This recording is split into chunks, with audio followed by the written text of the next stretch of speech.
Bom, quando os irmãos me convidaram para falar uma palavra aqui, na mesma época, eu estava lendo um livreto do Kelly sobre Neemias. E Esdras e Neemias, na verdade, né? Então, Neemias foi escrito por, na verdade, foi uma pessoa que Deus direcionou, né, para que guiasse o povo de Deus, justamente para reconstruir Jerusalém e reconstruir os muros e os portões. E essa pessoa foi justamente Neemias. E ele depois escreveu o livro, né? E o Kelly faz um estudo bem amplo de como que foi esses anos, né, da história de Neemias. E eu queria dividir com vocês aqui um pouquinho dessas palavras que o Kelly escreveu nesse folheto. Então, o ponto principal aqui, eu acho que antes da gente começar, é entender que mesmo Esdras e Neemias estando, a localização do livro parece que é no meio do Velho Testamento, mas ele foi escrito, na verdade ele faz menção do povo judeu no último momento deles, ou seja, era o final, era o fim do povo judeu no Velho Testamento. Então, Esdras, quando a gente lê Esdras, ele fala do remanescente quando ele voltou, né, da Babilônia, e Ageu e Zacarias também, no mesmo tempo. E Neemias, ele fala do mesmo remanescente, mas num período posterior, que é isso que nós vamos tratar agora. E Malaquias também fala do mesmo tempo. Então, só para nós entendermos aí o período em que foi escrito. Mas o que tem a ver Neemias, né, com nós agora? Na verdade, o povo judeu, ele estava numa situação de total fraqueza, né? E se a gente pudesse traçar um paralelo, hoje também, nós que somos o povo de Deus, a gente também está no mesmo estado, né? Então, realmente existia uma fraqueza muito grande, como hoje existe uma fraqueza muito grande também entre o povo de Deus. Então, vamos dar uma lida. Neemias, capítulo 1, versículo 2 até o 7. As palavras de Neemias, filho de Acalias. E sucedeu no mês de Quisleu, no ano 20º, estando eu em Suzã, a fortaleza, que veio Anani, um dos meus irmãos, ele e alguns de Judá, e perguntei-lhes pelos judeus que escaparam e que restaram do cativeiro, e acerca de Jerusalém. E disseram-me, os restantes que restaram do cativeiro, lá na província, estão em grande miséria e desprezo, e o muro de Jerusalém fendido, e as suas portas queimadas a fogo. E sucedeu que, ouvindo eu essas palavras, assentei-me e chorei e lamentei por alguns dias, e estive jejuando e orando perante Deus dos céus. E disse, Senhor, Deus dos céus, Deus grande e terrível, que guardas o conserto e a benignidade para com aqueles que te amam e guardam os teus mandamentos. Estejam, pois, atentos a teus ouvidos e os teus olhos abertos para ouvires a oração do teu servo, que eu hoje faço perante ti, de dia e de noite, pelos filhos de Israel, teus servos, e faço confissão pelos pecados dos filhos de Israel, que pecamos contra ti, também eu e a casa do meu pai pecamos. Então, um ponto importante aqui, que a gente, estudando o livro de Neemias, e o Kelly comenta sobre isso, é a característica moral de Neemias. Ou seja, ele tinha profunda convicção de qual era o estado do povo judeu. Ou seja, ele está aqui confessando que realmente eles estavam em fraqueza. Então, reconhecendo o real estado deles. Então, Neemias tinha essa convicção de ruína. Em um outro versículo, em Oséias 1:9, e ele disse: põe-lhe o nome de Lo-Amim, porque vós não sois meu povo, nem eu serei o vosso Deus. Então, nesse momento aqui, de Neemias, o povo judeu, ele estava numa situação em que ele tinha perdido todos os privilégios de povo de Deus. Eles não eram mais considerados. Eles perderam a graça e a graça não, as bênçãos, né? E todo o privilégio que eles tinham como povo de Deus. E Neemias tinha realmente essa percepção. E o povo que voltou, né, que na verdade durante Neemias consegue trazer o povo de volta e começar a reconstrução de Jerusalém. Então esse povo que voltou era aproximadamente 50.000 pessoas, né, dos milhões que eram o povo judeu no início. Comenta-se que uma das 12 tribos apenas tinha 157.000 pessoas. Ou seja, se fazer esse valor vezes 12 tribos, dá para a gente imaginar o tamanho que era a tribo, o povo. E apenas 50.000 voltaram e estavam aqui nesse momento. E eles tinham pouca percepção das glórias que eles tinham perdido em relação ao Senhor. Tudo que Deus tinha feito para eles, eles não tinham noção. Ou seja, a situação era realmente de muita fraqueza. E traçando um paralelo hoje para a gente, né, para a nossa situação hoje, é bom estar aqui hoje, né? Eu acredito que para muitos aqui seja uma alegria, né? Primeira vez numa conferência, vendo o ânimo dos irmãos. Para nós que já reunimos faz tempo, também é muito gostoso a gente ver esse ânimo. Mas tem um porém. Nós como cristãos, a gente não pode perder, na verdade, a percepção da ruína que nós estamos hoje inseridos, que é o estado da igreja hoje. Ele é tão devastador. Muitos aqui vieram de denominações e podem citar milhões de exemplos de situações tristes, né, que o nome do Senhor está vinculado. Então, por mais que a gente tenha alegria de estar com os irmãos, isso é um privilégio nosso, né? O Senhor, através do Espírito Santo, nos deu esse entendimento e essa alegria de estar com os irmãos, mas a tristeza hoje de como que está a cristandade é muito complicada, é muito triste. Mas por que eu estou falando isso e por que eu estou fazendo esse paralelo, né? Vamos ler um outro versículo em Neemias 4, do 1 até o 4. E sucedeu que, ouvindo Sambalate, que edificávamos o muro, ardeu em ira. Sambalate aqui é um dos inimigos, né, que o diabo colocou nesse momento.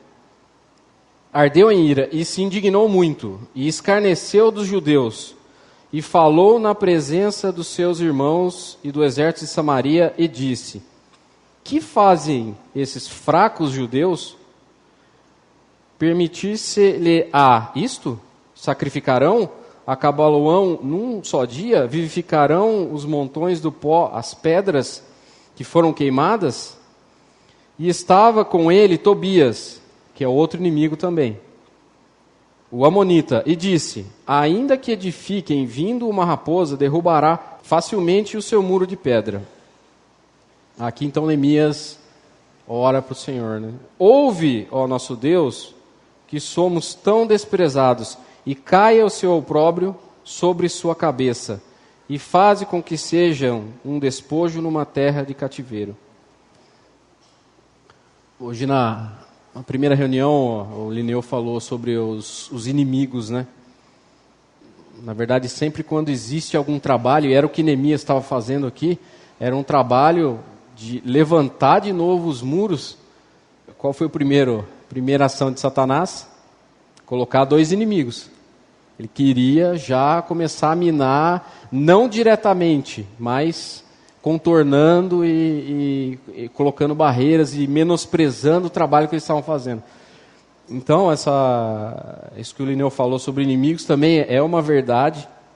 E sempre quando nós fizermos alguma coisa para o Senhor, a gente vai sempre ser atacado. Vocês podem ter certeza disso. E o inimigo pode vir de fora do mundo, o inimigo pode vir de dentro da Assembleia e o inimigo pode vir de dentro da gente também. Tá? Então, é um cuidado que a gente tem que tomar, porque estarmos conscientes disso. Você vai fazer alguma coisa para o Senhor, vão ter forças contrárias, o diabo vai querer realmente atacar a gente. Então, nós estamos nesse momento, né, em fraqueza, mas se a gente voltar um pouquinho, o povo judeu ele tinha essa percepção de fraqueza, e nós também, estando em fraqueza, nós podemos ter a certeza de que o Senhor vai trabalhar conosco em fraqueza. E os nossos inimigos, o Senhor vai nos defender quando nós estivermos em fraqueza. Por que eu estou falando isso? Porque nós podemos muito bem começar a reclamar. Ou seja, começar a reclamar que nós não estamos... Puxa vida, cadê o poder, né? Onde que está o poder? Não tem poder. Hoje em dia não tem mais poder. No início da igreja, aonde que está aquele poder dos apóstolos, né? Que eles oravam e os prédios tremiam e tinham força para você curar as pessoas e milhões se convertiam num só dia. Onde que está essa força? Aonde que está a força nessa época de Neemias aqui? Vamos imaginar o povo olhando para trás e falando assim, mas não tem Mar Vermelho abrindo?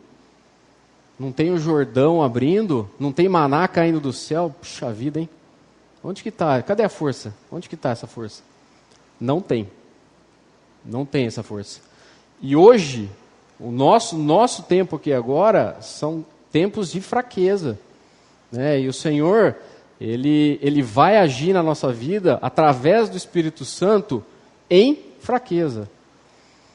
E aí vocês podem perguntar, mas como assim fraqueza, né? A reclamação, na verdade, e você achar que tá tudo muito fraco, é muito simples, o Espírito Santo ele não vai agir numa assembleia se tiver carne. Então, quando há convicção de fraqueza, aí sim o Espírito Santo tem a liberdade para agir.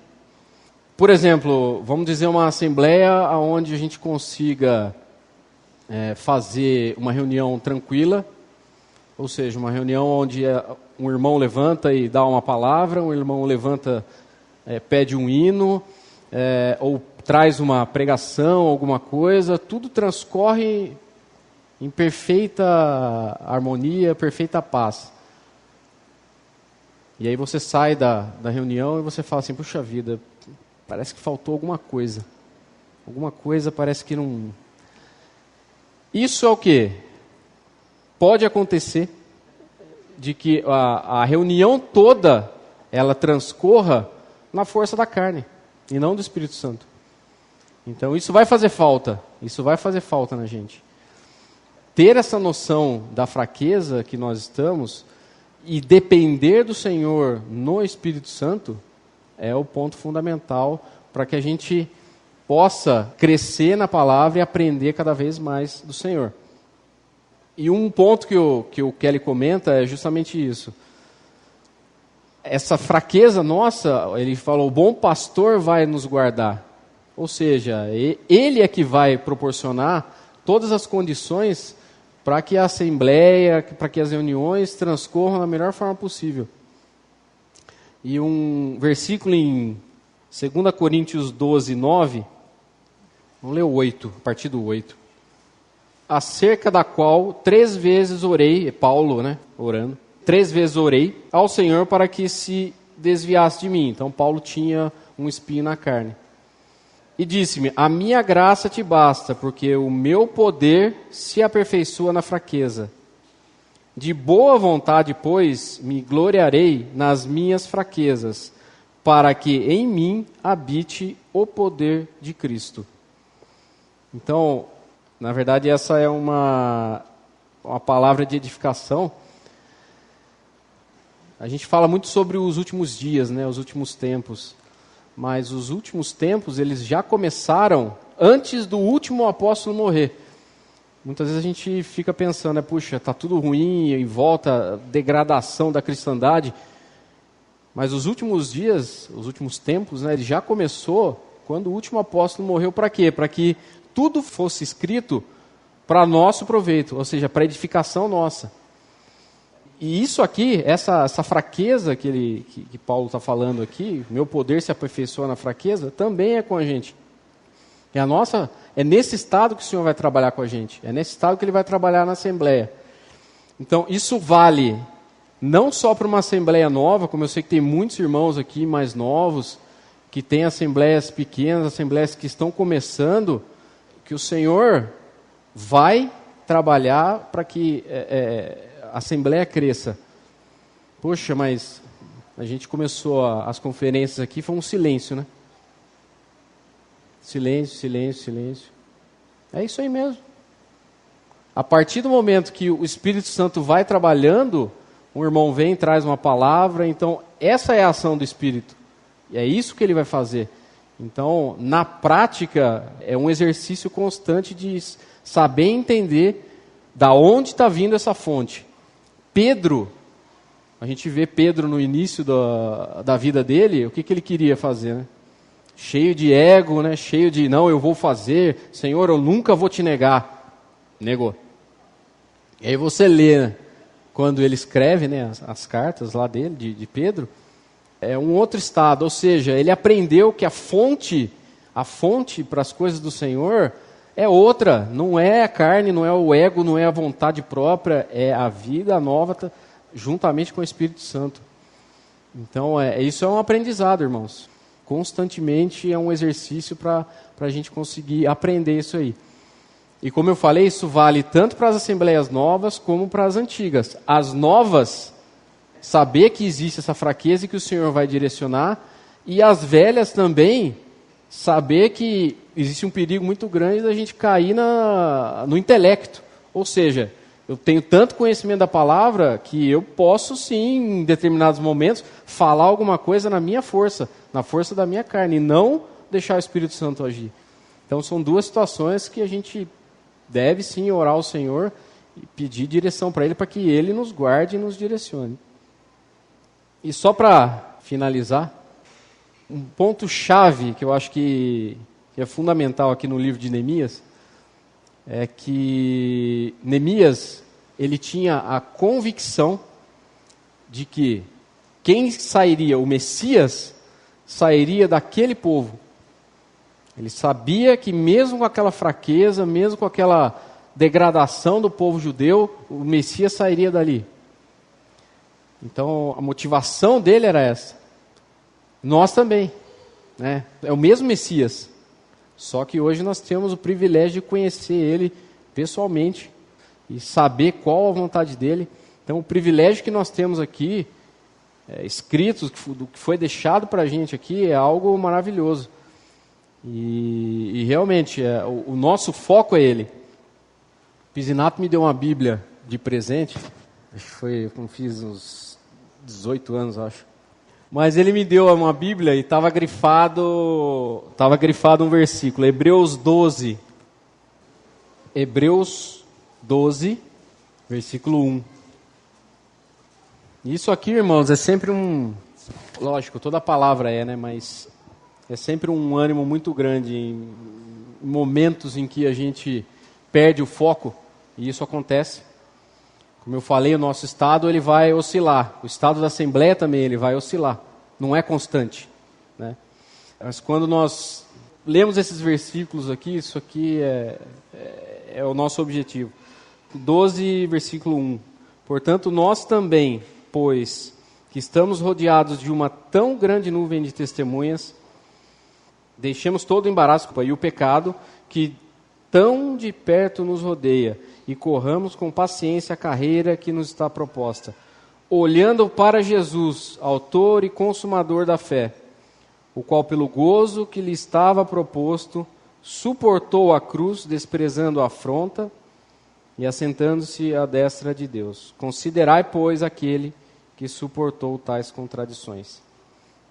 Então, assim como Neemias tinha um foco, ele tinha um objetivo, né? Nós também temos, que é o Senhor Jesus, né? Ele, através dele que nós temos força, através dele que nós temos todas as bênçãos. Ele morreu por nós, tudo que temos está nele. E a força para uma assembleia, força para uma reunião de assembleia, força para a gente andar nessa vida, está nele. Então, a partir do momento que a gente sai disso aí, a gente está sujeito realmente a cair.